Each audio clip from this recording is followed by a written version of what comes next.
I always found myself climbing to the tops of mountains and staring out into the world or looking at the ocean or trying to escape a new city to find that one little corner that everything just felt right. You have to ask yourself if you're going on an adventure, why and where are you going to? And I've always sort of picked this idea of like, I'm going to go find that one spot, that one perfect spot. That's John Andrew Entwistle, founder and CEO of Wander.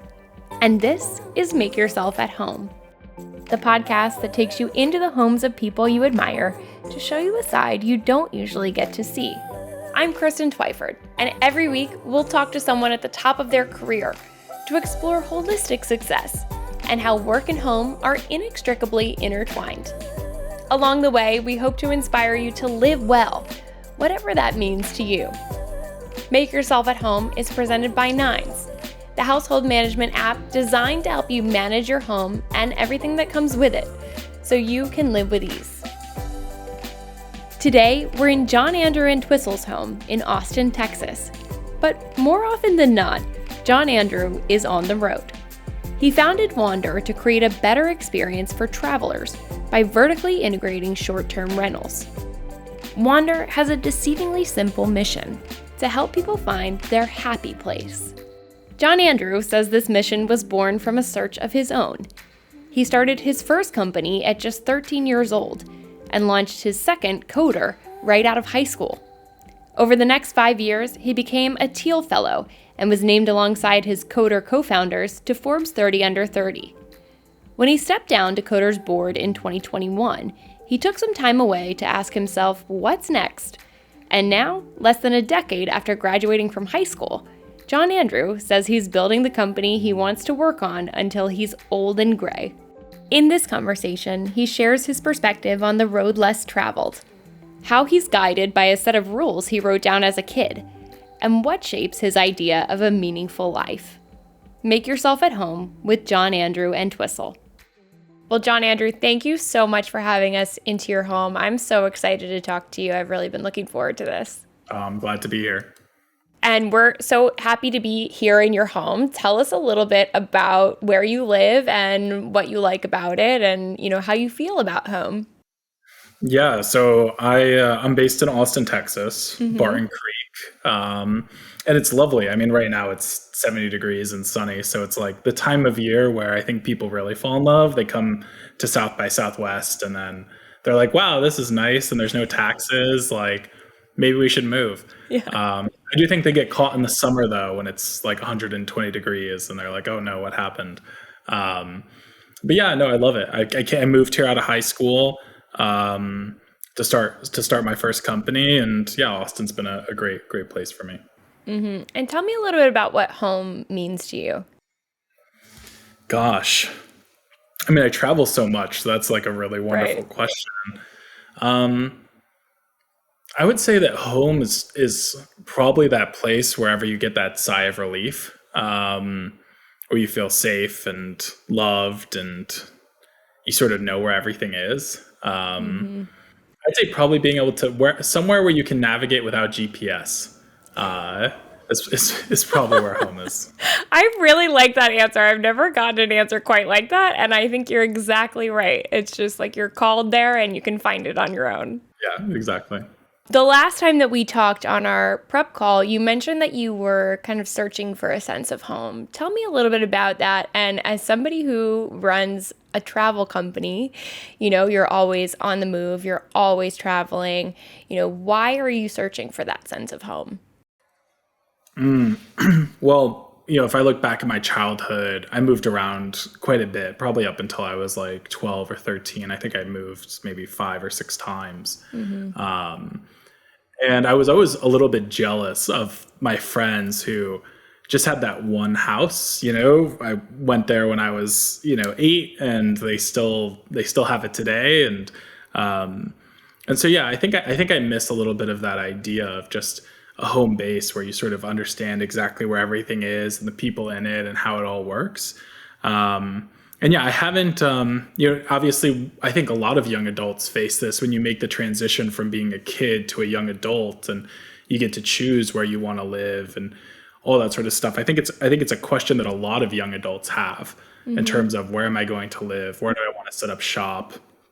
Because obviously they're not homeowners yet, or most aren't. And so, yeah, I think it's a question a lot of people ask. I've sort of broken it down, though, into the mental framework of figure out wherever makes you happy or whatever makes you happy, and then be as close to that as possible. So that's my new mental framework for figuring out where's next. I think that makes sense. And in all of your travels, have you found a place that is starting to feel like home? Do you feel like Austin is the place, or do you think you've found a couple other places in your travels that feel right? I don't think that Austin is my final stop yet. It's a it's a magical place, but I don't think it's my final stop. I mean, there are lots of really beautiful, magical places, little towns like Kashmir, Washington, or or just the Bend in Oregon, or otherwise, just these lovely little communities. But yeah, I haven't figured out where that is yet. And I think the unfortunate thing is that international is not off the table either. So I have quite a bit of exploring to do before I settle down. But Right. I'll definitely let everyone know when I find it. When I've evaluated every small town in the world, I will let everyone know objectively what is the best one. Yeah, there you go. And speaking of sort of finding that final right place, you have done so much already in your career. You started your first company at 13. You were named to Forbes 30 under 30. Now you're seeing incredible success with Wander. And I heard that you want this to be your kind of forever role, and that before you started Wander, you wanted to start something that would be your calling, your number one thing really for the rest of your career. Is that true? And do you still feel that way? And, why did you search for something like that? Yeah, absolutely. I mean, I definitely want Wander to be my forever company. I mean, I'm still relatively young.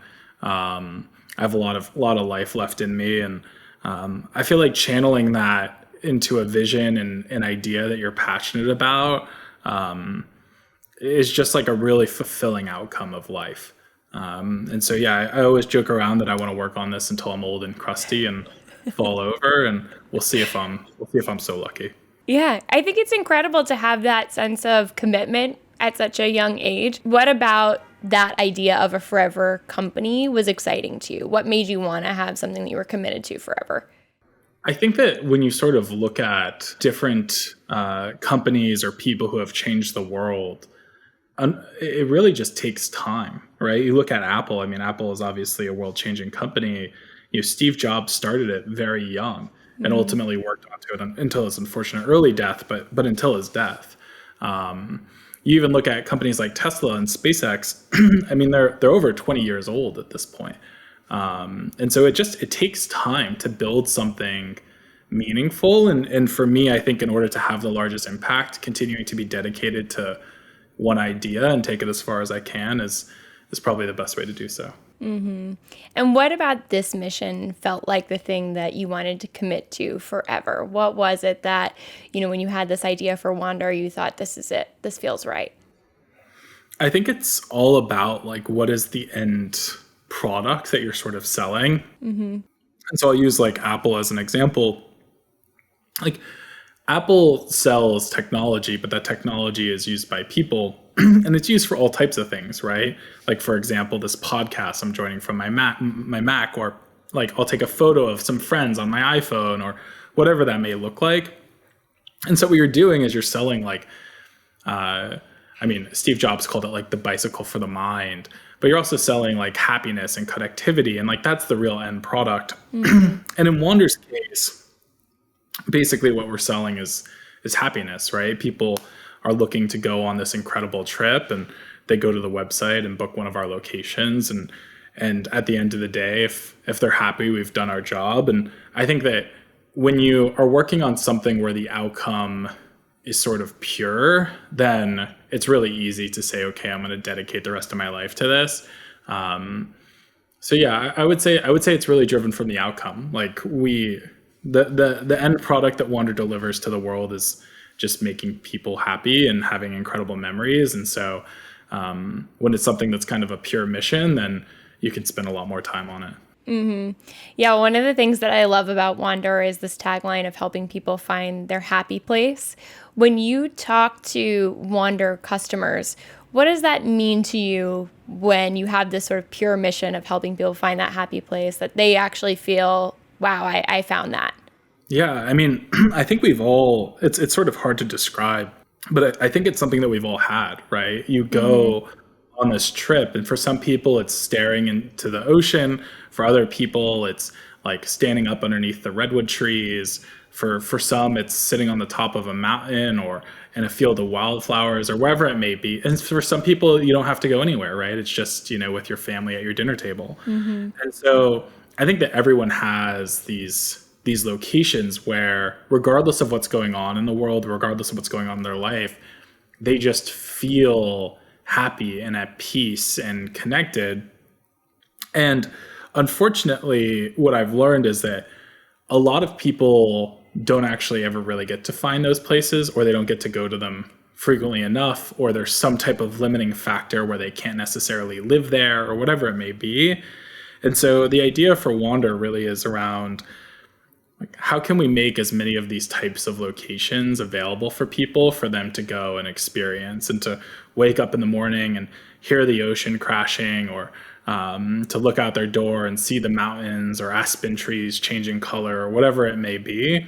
So that's really what it's all about for us. It really is just this feeling of you're just overwhelmed with happiness and joy, and that's really what we're trying to deliver for people. How did you set your sights on that mission? What made this idea come to you about this helping people find their happy place? Well, I mean, I've always, like as a kid, I was always an adventurer. So I ended up doing high school online. And anytime you have a kid who has like disposable income, who's doing high school online, means that you obviously get a lot of travel and wild ideas and everything else. And I always found myself climbing to the tops of mountains and staring out into the world, or looking at the ocean, or trying to escape and, a new city, to find that one little corner that everything just felt right. And that's really how I've sort of always traveled, is always around this idea of exploration and adventure. And, you have to ask yourself, if you're going on an adventure, why and where are you going to? And I've always sort of picked this idea of I'm going to go find that one spot, that one perfect spot. And so when it came to starting Wander, I mean, really it started because I had stepped down as CEO of my previous company, and I had rented this cabin out in Colorado to sort of get away and think about the world. And it wasn't a perfect experience. Beds were uncomfortable, place didn't look like the photos, etc. And what I really wished for was, this wonderful modern home that was safe and comforting, and everything was where I wanted it to be, where I could go and enjoy that time. And that's really where the idea for Wander sort of came from, was, I needed to find my happy place in sort of one of the most important times in my life. And it wasn't necessarily there, or it was harder to find than I wanted it to be. And so decided to start a company around the idea. Amazing. And when you started pitching this, how did people react? Everyone kind of, I think, can relate to that idea of that happy place. What were the aha moments when you were telling this story for other people? Well, I mean, I think that the consumer definitely understood it pretty quickly, right? I think everyone's rented a vacation rental or otherwise where it didn't look like the photos, or the beds were uncomfortable, or it just didn't meet expectations. And so this idea of a brand and quality standard and real ownership to mitigate and solve that problem was super exciting. I think for investors, you really had to explain, how does this business actually work? And in order to do that, you have to look at sort of the broader travel space and understand the dynamics of these online travel agencies and property managers, homeowners, and why is it broken? And if you do verticalize it, what's the business opportunity? So I think that consumers definitely understood it very early and very quickly. I think that some investors definitely understood it very quickly and very early. I think others candidly sort of saw my track record and were like, I don't really know what this kid's up to again, but we're gonna we're going to support him. Right. I think now it's become incredibly clear. But yeah, you have to remember in the early days of starting a company, it's just me with no deck or anything talking about this like esoteric idea of like verticalizing the vacation rental industry to like solve this customer need. It's very confusing. But yeah, now it's starting to become more clear. I think people just understand it, and that's a beautiful thing, right? It's sort of simple in hindsight, is the way I like to put it. And you have some incredible people backing you. You are a Thiel Fellow. You've accomplished some pretty incredible feats in a very short timeline. You got a head start starting your first company at 13, but at the same time, you've accomplished a lot in your career already that, people work their whole lives to achieve. When you were a kid, what did you picture? And was this close to what you pictured? When you were looking out off the mountain, thinking about your life, is this what you would have ever thought for yourself?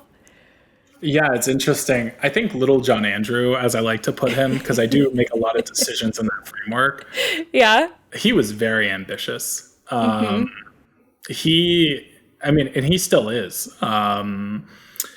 He saw a future for me where basically I had accomplished everything that I could have possibly dreamed of. I think by the time I was like 23 or 24, which I have not yet. We've accomplished a lot to date, and that's thanks to some incredible people.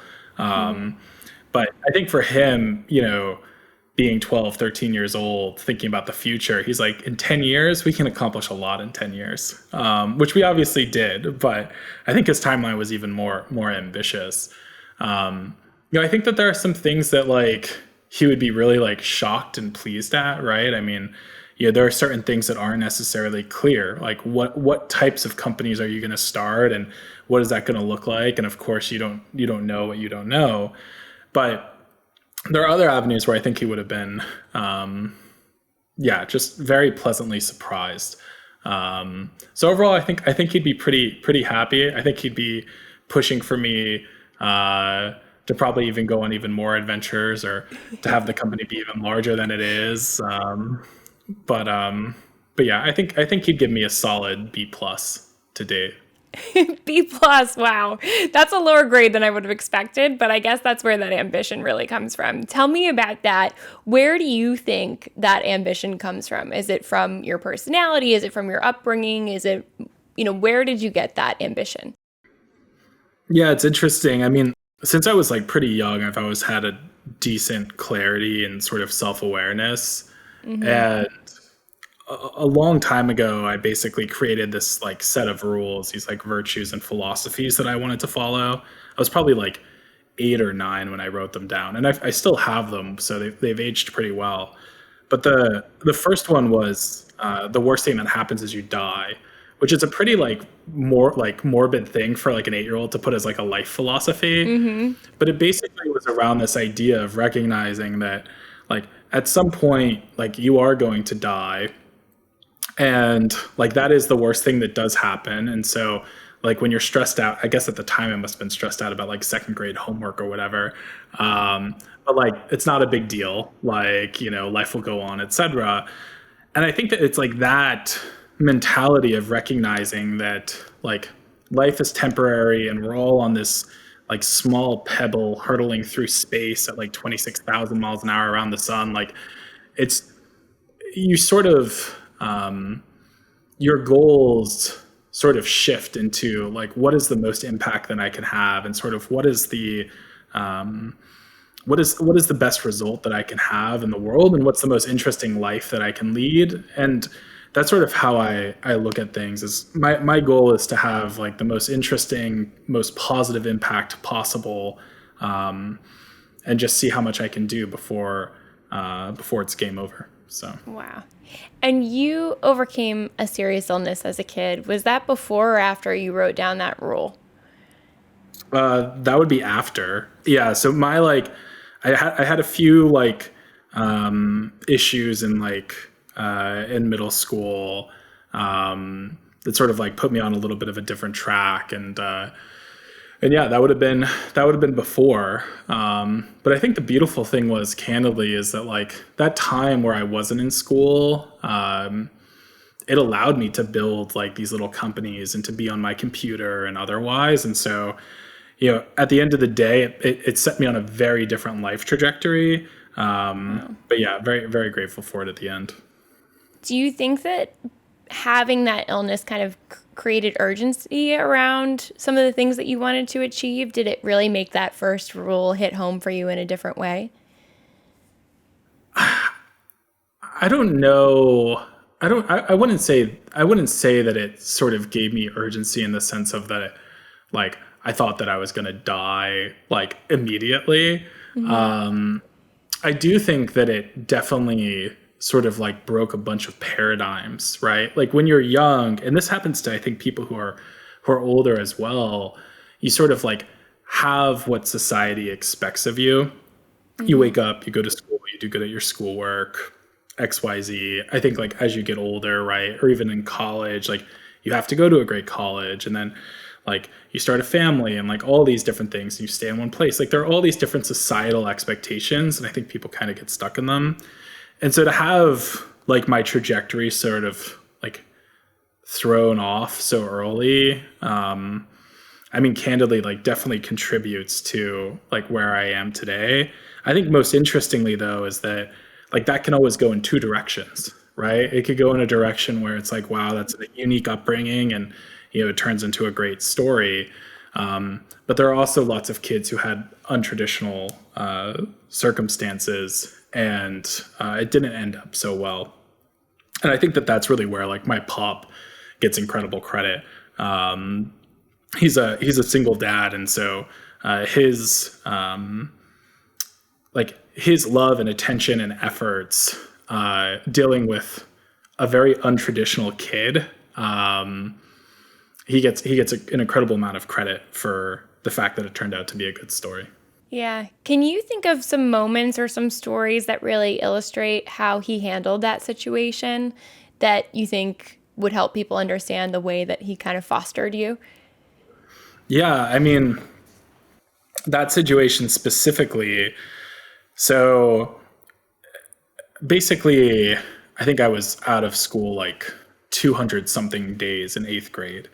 And obviously, as you'd imagine, every single teacher was just like failing me, as you would expect, right? Like the kid didn't go to school for basically all of 8th grade. And basically the school system, because it was a public school system, sort of has a lot of like politics in terms of here's what we're going to do. And I think a lot of school systems also kind of jump into like parenting, or like, putting themselves in the shoes of the parent, rather than like looking at the, or sort of putting themselves in the shoes of like, what's our graduation rate or XYZ, we're just going to hold them back, kind of looking at everyone as numbers, as opposed to like, who is this kid and what's happening. And for me, I'm very lucky in the sense of that school's always been like remarkably easy. And so what my pop did is basically go to the school and say, hey, in New York, there's this test called the Regents test, which is basically what the school prepares the kids for all year long. And it covers vast amounts of materials in each subject. So you have the Regents for science and math and otherwise. And what we should do is whatever score he gets on the Regents is the score that he should get for the year. And of course, all of the teachers were like, he's going to fail the Regents, so this doesn't matter, whatever, like, let's just agree to it and move on. And I ended up scoring top of the class, really, like, I think I was in like the top percentile in all of New York, which was really just thanks to like, my pop just bought the textbooks, and I was like, all right, I'll just like read these textbooks a week before the exam, and like relatively, easy. But like that kind of belief and support, especially in the face of like this school board and teachers telling you like, hey, we're going to have to hold this kid back, XYZ, was really, really special. And there are so many stories like that. I mean, out of high school, when I started Coder, I think at that point he kind of knew that like things were a little bit different, but I moved down to Austin to start that company because couldn't afford like rent at an office in New York or otherwise. And he uprooted his whole life and moved down here with me. And like that kind, like imagine your kid saying he wants to start a company and then move to Austin, Texas to start it, and you saying yes, like let's do it. It's just a remarkable story, remarkable man. And it certainly would be nowhere near where I am without him. So That's amazing. And he's involved with Wander now, right? yeah, so he's a very successful lawyer, and so he's GC at Wander, and I always like to joke. Obviously starting a company, I think anyone who deals with lawyers knows this, that free legal is always welcome. No doubt about that. Yeah, I think it's really interesting to hear how he really just recognized from the beginning that you had this potential, and it sounds like he didn't really hesitate. He just said, we're going to make this work.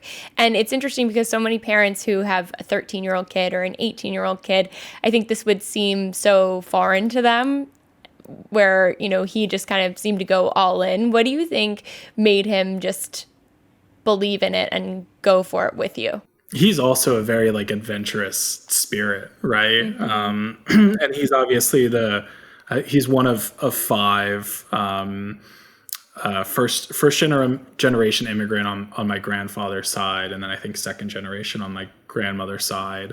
Didn't grow up rich or anything like that. Like grew up poor, son of a coal miner and a school teacher, and obviously with 5 kids, like that those salaries don't go very far. And yeah, I think that like for him, he was just always adventurous and outgoing. And, when he ended up taking care of me and my sister, he ended up making a choice, right? I mean, it's really a choice for, any parent, but, you kind of have to decide like, am I gonna like put aside like my career and take care of the kids, or like what ends up happening? And he's always put me and my sister first, which I remember when I was really young, I sort of recognized it when he had picked us up from school, hung out with us, cooked us dinner. And then I was, going to bed and ended up waking up at like 3, 4 in the morning and coming downstairs, and he was on his computer working. And all of a sudden I realized that basically his day was probably getting 2-3 hours of sleep. Maybe he was about to go to bed, then dropping us off at school, going to work, picking us up at school, hanging out with us for a few hours, and then working all through the night while we slept. And I think as soon as I recognized that, which I'm very glad I recognized it at such a young age, I think that's sort of like what put the work ethic in me. And also I think too that it's something that I wish that most kids got to realize at a young age, is the sacrifices that their parents make, because it really is extraordinary, the sacrifices that every parent makes to put food on the table, and the fact that they shield their kids from the stresses of life and mortgage payments and everything else. It's like when your parents have a bad day at work, like, they're not dumping that on you. And I like a lot of kids don't, they take it, it's funny too. It's like, I even think about the fact that it's like when you come home from school, first question your parents ask you is like, how was school? And it's like, it's not like kids are responding like, how was work? Like, Right. You know what I mean? And it sort of shows how like a lot of parents put their kids at the center of the universe. But yeah, I was very, very, very lucky to have him as my pop, and still am, obviously. So. And what does it mean to you now to have him involved in Wander? I know your sister is involved in Wander too, to be able to bring, your passion and your home life together and have them a part of your journey. What does that mean to you? Yeah, I mean, I think that candidly, it's hypercritical to basically create threads with the people in your life who are really meaningful and that you want to have a part of it. I think that, unfortunately, when you're ambitious or career driven, it's very hard to balance family and work, or friendship and work. And a lot of times what ends up happening is that like you just lose those friends, you lose contact with your family, etc. And so I've learned a long time ago that you need to create threads with these types of people. You need to invest in the same startup, or work together on the same project, or like some type of permanent infrastructure that keeps everyone together. And so, yeah, getting to have my father involved in the company, aside from the fact that he's a world-class lawyer, is something that I very much love and plan on never losing. And obviously getting to work with my sister as well, although she doesn't report directly to me, having her involved in the company is wonderful. And yeah, I think it's just a hypercritical dynamic that when you find people or have people in your life that you love, whether it's friends or colleagues or family, you have to create some type of permanent thread, because at the end of the day, texting someone once a month is not, it's not necessarily sustainable, right? Life changes, you move away or otherwise, but if you can create some type of real permanent connection that keeps them involved, yeah, it's a beautiful thing. Right. And you mentioned your work ethic. It seems like right now you probably don't have a lot of free time. Is that right? I haven't had free time in, gosh. Since you were a little kid? Yeah, no, well, not that. Yeah, I'd say probably since I was 18. Wow.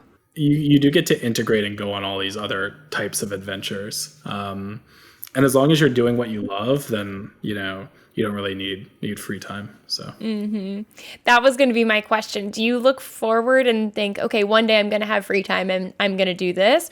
Or are you just doing what you love already and it doesn't matter that you don't have free time because you're doing what you wanted to do? Gosh, I mean, I hope that I don't have like total free time. That sounds like, that sounds scary to like wake up and, just not have anything. No, I mean, I think that like I'm doing what I love to do already. I think after I stepped down from my previous company, I obviously had a choice at a pretty young age, like what I wanted to spend my time doing next. And I decided to sort of start it all over again. I do think that like my life will change as I get older, obviously. Like I expect to have like a family and other obligations and all those types of things, and integrating all of that is going to become a challenge. I think, like, again, so many other people have faced before me. But yeah, I'm super happy with what I'm doing now. And I think that it's causing me to grow as a person so quickly that as long as I never lose that dynamic where I'm constantly learning, then I think I'll be able to do it for a while. Mm-hmm. When you think about your happiness today, is there a moment or a decision that you've made that you think has been really key in getting you to where you are now? So it's interesting. So there's this idea within happiness of basically recognizing the difference between pleasure and happiness. So like a great example is that like pleasure is like having an ice cream cone, right? Mm-hmm. Like it's not true happiness. It's sort of pleasure, versus like happiness is around this idea of fulfillment and doing right by others and whatever that necessarily means for you. And so there have been a lot of times in my life where I had to do and deal with like very difficult things, right? I think like even just like a standard workday is a great example where you have to put in long hours and, even if you don't feel great, you have to motivate a team and all these different things, where it's like, it's a huge burden on yourself. And it's definitely like unpleasurable, or discomforting. But at the end of the day, it leads to incredible happiness, right? Because, you're fulfilling, whatever it is. And so there have been multiple times, in my life where I've sort of made the choice to be uncomfortable, in the pursuit of happiness. And I think each time that I've done that, I've always been really happy with that decision. Mm-hmm. And you mentioned that you make a lot of decisions based on what little John Andrew would do or what he would think. How does that play out when you're making a decision? Little John Andrew is hyper ambitious. He has incredibly strong ethics. So he really evaluates everything through the lens of, like, if you end up at the pearly gates and they show you a reel of like every single thing that you've done and who you've been, like, is it going to be a good movie? Are you going to be proud of it? And so that's really the lens that I make these decisions through, is like, how can I make others proud? How can I make the right decisions that I know I'm going to be able to live with and be happy with? And then how can I continue to, be ambitious and ultimately have a positive outcome? He has a few other rules too, like always say yes to adventure and like live with it or fix it, like those types of things, which I try and follow. I like those. Because he hasn't been wrong. So. And now, looking forward, what does a happy, meaningful life look like to you? I mean, it's definitely building a big and important company that like does well for our customers and for our investors, and has a really important impact on the world. And then I would say personally, I think it's, having an incredible family and seeing as much as the world as possible and doing right and leaving a good impact. And as long as at the end of the day, people sort of like can stand over my grave and say, hey, like that guy was a pretty good guy and like he did some pretty cool stuff, and like we're glad he was here. Like, we don't want to like refund him. Like it's like a product we want to keep. Then that would be a good outcome as far as I'm concerned. And on this show, we really love to talk about holistic success. And when you think about that idea of success, how much of it is personal and how much of it is professional, or is it just you can't separate the two? Yeah, I would say I really truly cannot separate the two. I mean, there was actually this study where they took a group of founders and they analyzed the difference between like a parent and a company in the person's brain. And it had the same type of emotional response. Like when the company's not doing well, it's the same as if your kid isn't doing well. And I think any parent who's had that, right, where your kid is sick and like that like deep gut feeling and that discomfort, and the idea that that's the same that like a founder or executive is also feeling, is a pretty wild idea. So candidly, the two really can't be separated. I want to create an incredible company, and obviously companies are just groups of people. And so I want to have an incredible group of people who we do well by, and shareholders who do very well and otherwise. And then at the same time, I also want to have hopefully as big of a family as I possibly can. And just again, see how interesting and as positive a life as possible I can lead over the next however long I get to live. So What's amazing about you is that already you're an outlier, and yet you have this big vision of where you want to go in terms of, what you want to achieve with your company and how you want to live your life.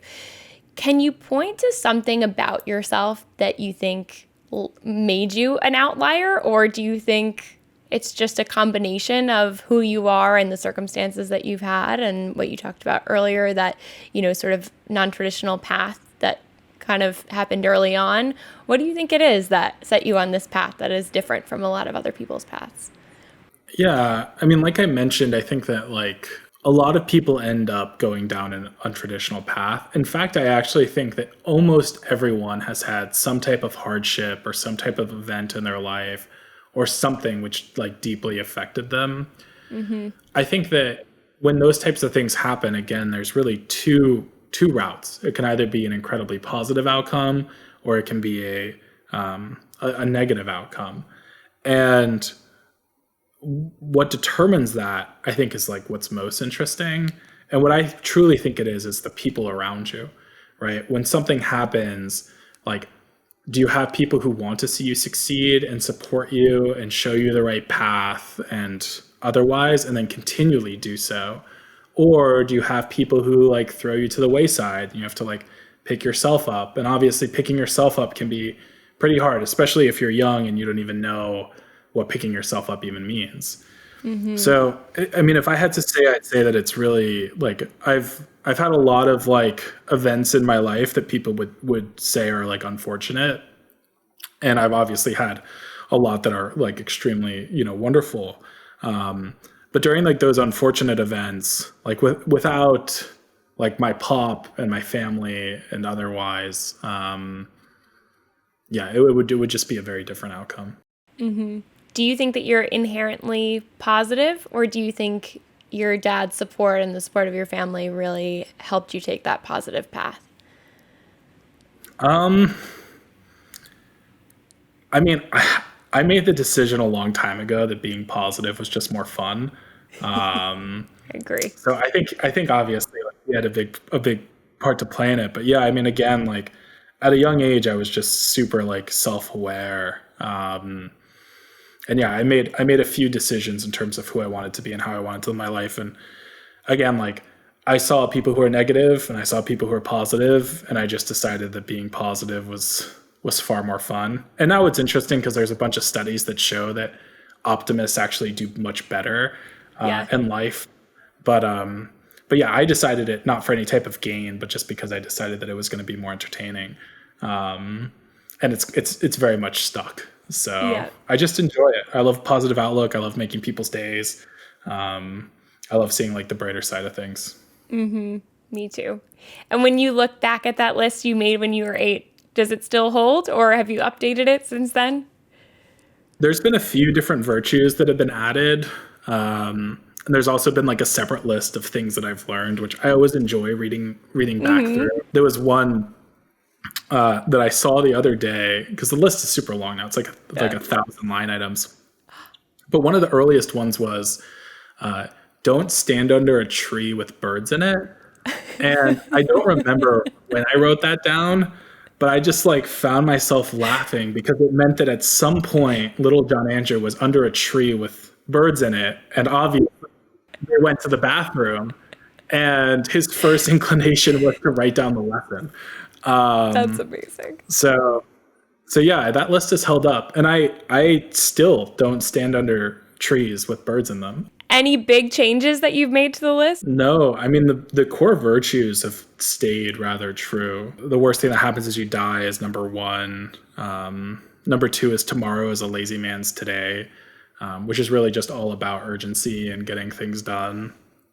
Live with it or fix it is one that I always love because a lot of times in life there's something that creates stress, and in reality it's just this like little thing that's nagging at you, and you have a choice, right? To just break it down into what do I do, you have a choice. You either live with it or you fix it. Can create a lot of peace. So yeah, the list has really like stood the test of time pretty well.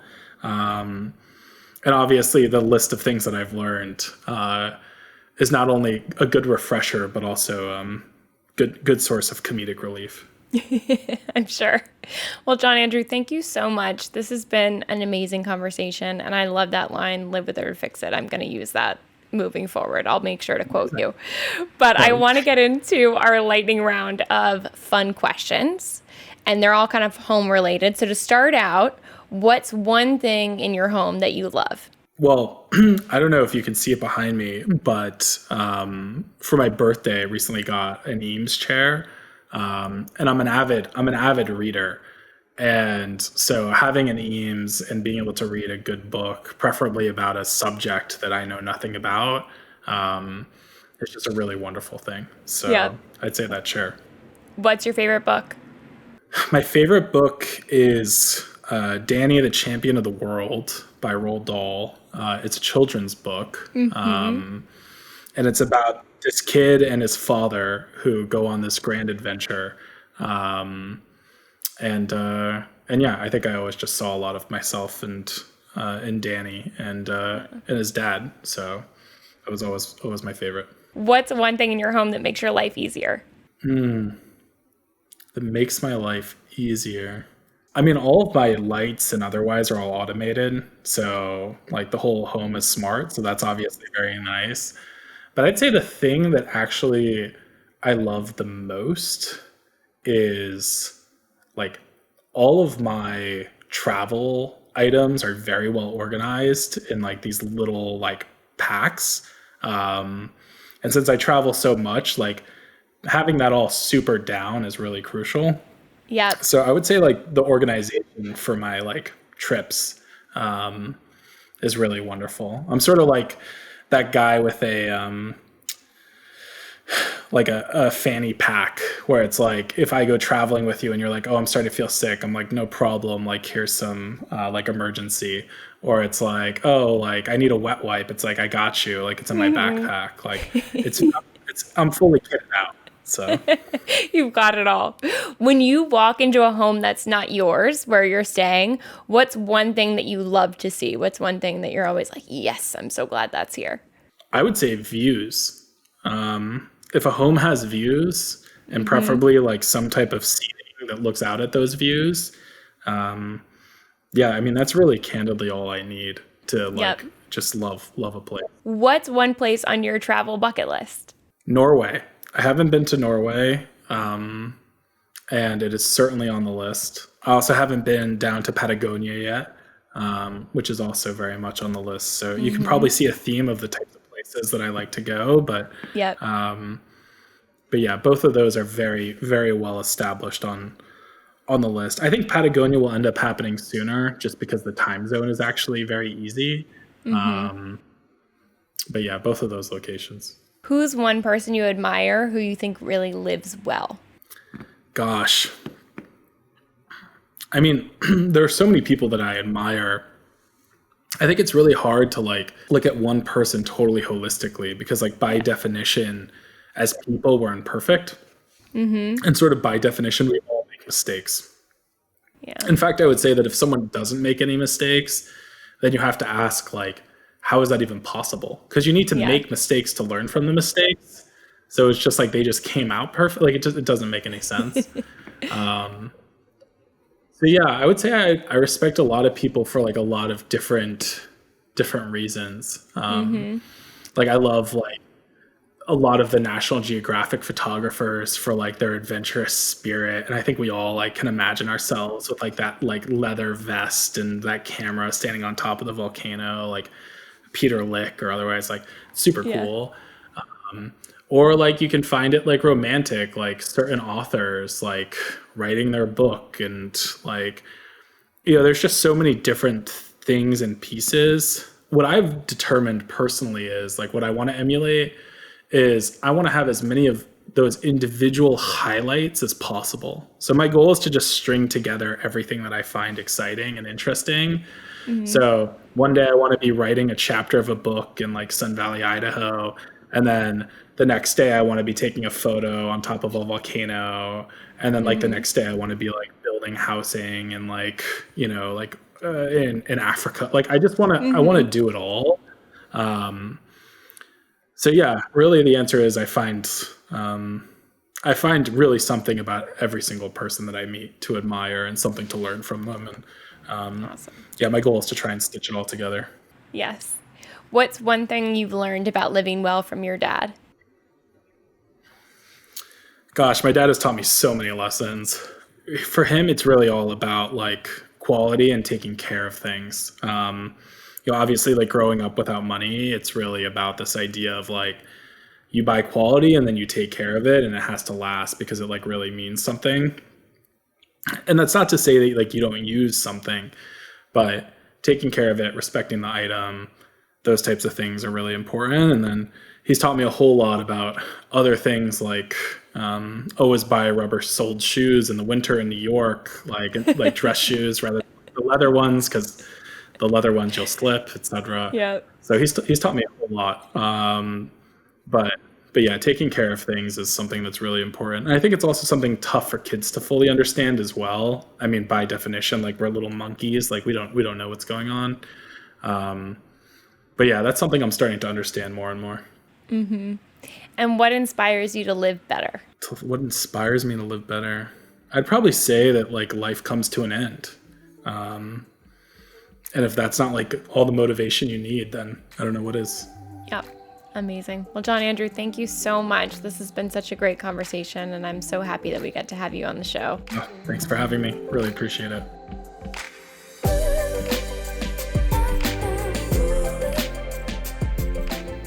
Thank you to John Andrew Entwistle for welcoming us today. Follow along with John Andrew on Twitter at JAEntwistle. I'm Kristen Twyford, and if you enjoyed our conversation, I hope you'll subscribe to Make Yourself at Home and leave us a review. Make Yourself at Home is presented by Nines, household management software that helps you manage your properties and everything that comes with them, so you can make the most of your time at home. Learn more at ninesliving.com.